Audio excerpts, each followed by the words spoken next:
Even though we all define rich differently, and we should, most of us factor at least some degree of wealth into our equations. Yet we also want to feel successful. You don't have to make a lot of money to be a success, and we definitely want to be happy. Can you have all three? Sure. It isn't easy, but it's possible. Here's how. Tip number 1. Stop focusing on money. While it sounds counterintuitive, maintaining a laser-like focus on how much you make distracts you from doing the things that truly contribute to building and growing wealth. So shift your perspective. See money not as the primary goal, but as a byproduct of doing the right things. Tip number 2. Start tracking how many people you help, if only in a small way. The most successful people I know, both financially and in other ways, are shockingly helpful. They're incredibly good at understanding other people and helping them achieve their goals. They know their success is ultimately based on the success of people around them.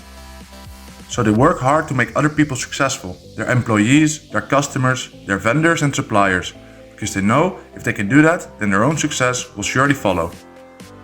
And they'll have built a business or a career they can be truly proud of. Tip number 3. Stop thinking about money and start thinking about service.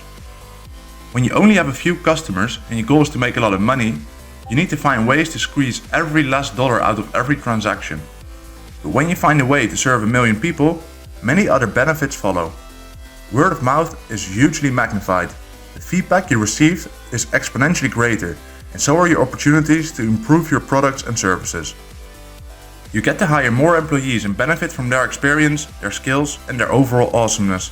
And in time, your business becomes something you never dreamed of.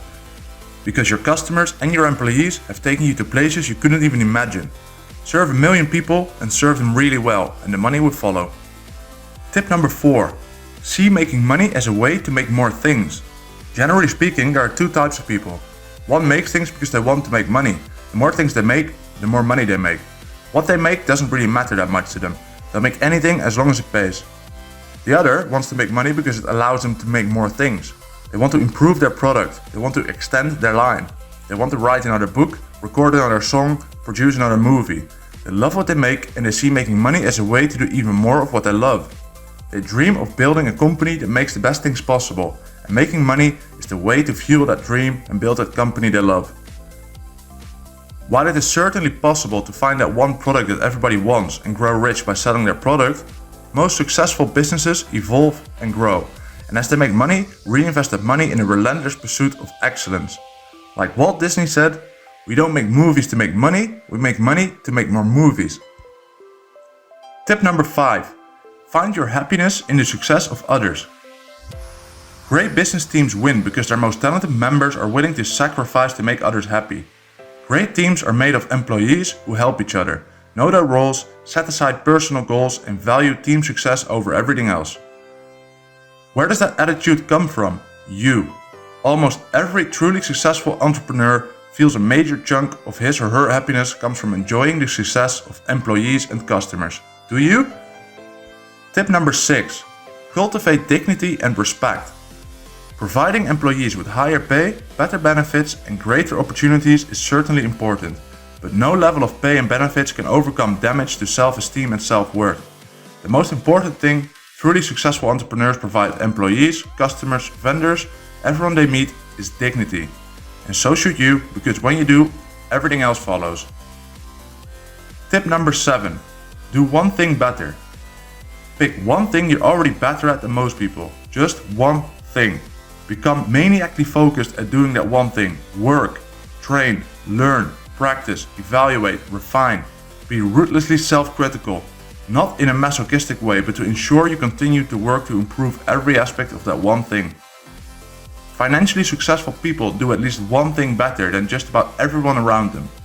Of course, it helps if you pick something to be great at that the world also values and will pay for. Excellence is its own reward, but excellence also commands higher pay and greater respect, greater feelings of self-worth, greater fulfillment, a greater sense of achievement, all of which make you rich in non-monetary terms. Win-win. Tip number 8. Then list the best people at that one thing. How did you choose them? How did you determine who was the best? How did you measure their success? Use those criteria to track your own progress towards becoming the best at what you choose. If you're a developer, it could be the number of people who use your software. If you're a leader, it could be the number of people you train and mentor to reach their goals. If you're an online retailer, it could be the conversion rate or sales per transaction or on-time shipping. Don't just admire successful people. Take a close look at what makes them successful. Then use those criteria to help create your own measures of success. And then, tip number 9. Then do more of what you do best. Another benefit of building a team is that it allows you to do a lot more of what you do best. Say you're great at selling. Why perform admin tasks when your time is better spent with customers? Or maybe you're great at creating awesome processes. Why spend time creating social media marketing campaigns when you could be streamlining your distribution channel? Every person has something they do that makes the biggest difference on their personal bottom lines. The most successful people find ways to do a lot more of that and a lot less of everything else. Tip number 10. Relentlessly track your progress. We tend to become what we measure, so track your progress at least once a week against your key measures. Maybe you'll measure how many people you help. Maybe you'll measure how many customers you serve. Maybe you'll check off the key steps on your journey to becoming the world's best at the thing you chose. More likely, you'll measure a combination of these and more. The sky is the limit. And that's it. If this video helped you learn something new today, be sure to leave a like and subscribe for more eye-opening content just like this. This has been the Wealth HQ and see you in the next video.